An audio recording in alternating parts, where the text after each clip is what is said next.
Now the feast of unleavened bread drew near, which is called Passover, and the chief priest and the scribes sought how they might kill him, for they feared the people. Then Satan entered Judas, surnamed Iscariot, who was numbered among the 12. So he went his way and conferred with the chief priests and captains how he might betray him to them. And they were glad and agreed to give him money. So he promised and sought opportunity to betray him to them in the absence of the multitude. Then came the day of unleavened bread, when the Passover must be killed. And he sent Peter and John, saying, "Go and prepare the Passover for us, that we may eat." So they said to him, "Where do you want us to prepare?"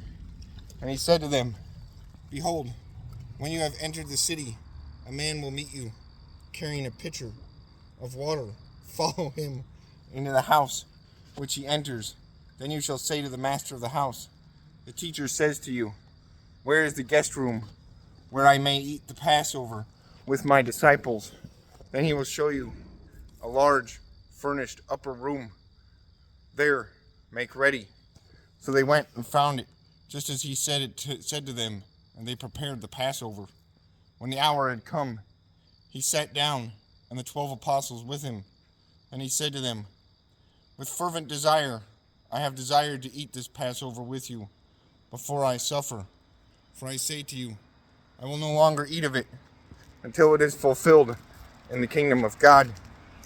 Then he took the cup and gave thanks and said, "Take this and divide it among yourselves. For I say to you, I will not drink of the fruit of the vine until the kingdom of God comes." And he took bread and gave thanks and broke it and gave it to them, saying, "This is my body, which is given for you. Do this in remembrance of me." Likewise, he also took the cup after supper, saying, "This cup is the new covenant of my blood, in my blood, which is shed for you. But behold, the hand of my betrayer is with me on the table. And truly, the Son of Man goes as it has been determined. But woe to that man to whom he is betrayed, by whom he is betrayed." Then they began to question among themselves which of them it was who would do this thing. Now there was also a dispute among them as to which of them should be considered the greatest. And he said to them, "The kings of the Gentiles exercise lordship over them, and those who exercise authority over them are called benefactors. But not so among you. On the contrary, he who is greatest among you, let him be as the younger, and he who governs as he who serves. For who is greater, he who sits at the table, or he who serves? Is it not he who sits at the table? Yet I am among you as the one who serves. But you are those who have continued with me in my trials, and I bestow upon you a kingdom, just as my Father bestowed upon me, that you may eat and drink at my table in the kingdom, and sit on thrones, judging the 12 tribes of Israel." And the Lord said, "Simon, Simon, indeed Satan has asked for you, that he may sift you as wheat. But I have prepared for you that your faith should not fail. And when you have returned to me, strengthen your brethren.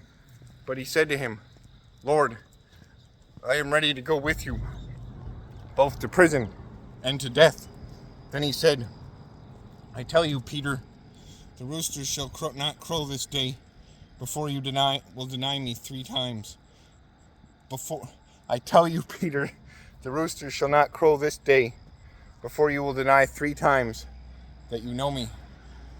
And he said to them, "When I sent you without money bag, knapsack, and sandals, did you lack anything?" Then he said to them, "But now, he who has a money bag,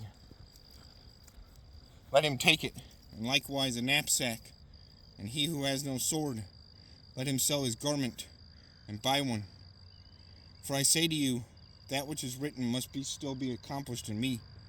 And he was numbered with the transgressors, for the things concerning me have an end. So they said, "Lord, look, here are 2 swords. And he said to them, it is enough. Coming out, he went to the Mount of Olives, as he was accustomed, and his disciples followed him. When he came to the place, he said to them, "Pray that you may not enter into temptation." And he was withdrawn from them about a stone's throw. And he knelt down and prayed, saying, "Father, if it is your will, take this cup away from me. Nevertheless, not my will, but yours be done." Then an angel appeared to him from heaven, strengthening him. And being in agony, he prayed more earnestly. Then his sweat became like great drops of blood falling down to the ground. When he rose up from prayer and had come to his disciples, he found them sleeping from sorrow. And he said to them, "Why do you sleep? Rise and pray, lest you enter into temptation." While he was still speaking, behold, a multitude, and he who was called Judas, one of the 12, went before them and drew near to Jesus to kiss him. But Jesus said to him, "Judas, are you betraying the Son of Man with a kiss?" When those around him saw what was going to happen, they said to him, "Lord, shall we strike the sword?" And one of them struck the servant of the high priest and cut off his right ear. But Jesus answered and said, "Permit even this." And he touched his ear and healed him. And Jesus said to the chief priests, captains of the temple, and the elders who had come to him, "Have you come out as against a robber with swords and clubs? When I was with you daily in the temple, you did not try to seize me. But this is your hour and the power of darkness." Having arrested him, they led him and brought him into the high priest's house. But Peter followed at a distance.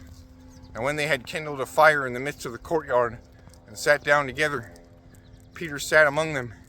And a certain servant girl, seeing him as he sat by the fire, looked intently at him and said, "This man was also with him." But he denied him, saying, "Woman, I do not know him." After a little while, another saw him and said, "You are also one of them." But Peter said, "Man, I am not." Then after about an hour had passed, another confidently affirmed, saying, "Surely this fellow was also with him, for he is a Galilean." But Peter said, "Man, I do not know what you are saying." Immediately, while he was still speaking, the rooster crowed. And the Lord turned and looked at Peter. And Peter remembered the word of the Lord, how he had said to him, "Before the rooster crows, you will deny me 3 times." So Peter went out and wept bitterly. Now the men who held Jesus mocked him and beat him, and having blindfolded him, they struck him on the face and asked him, saying, "Prophesy, who is the one who struck you?" And many other things they blasphemously spoke against him. As soon as it was day, the elders of the people, both chief priests and scribes, came together and led him into their council, saying, "If you are the Christ, tell us." But he said to them, "If I tell you, you will by no means believe. And if I also ask you, you will by no means answer me, but let me go. Hereafter the Son of Man will sit on the right hand of the power of God." Then they all said, "Are you then the Son of God?" And he said to them, "You rightly say that I am." And they said, "What further testimony do we need? For we have heard it ourselves from his own mouth."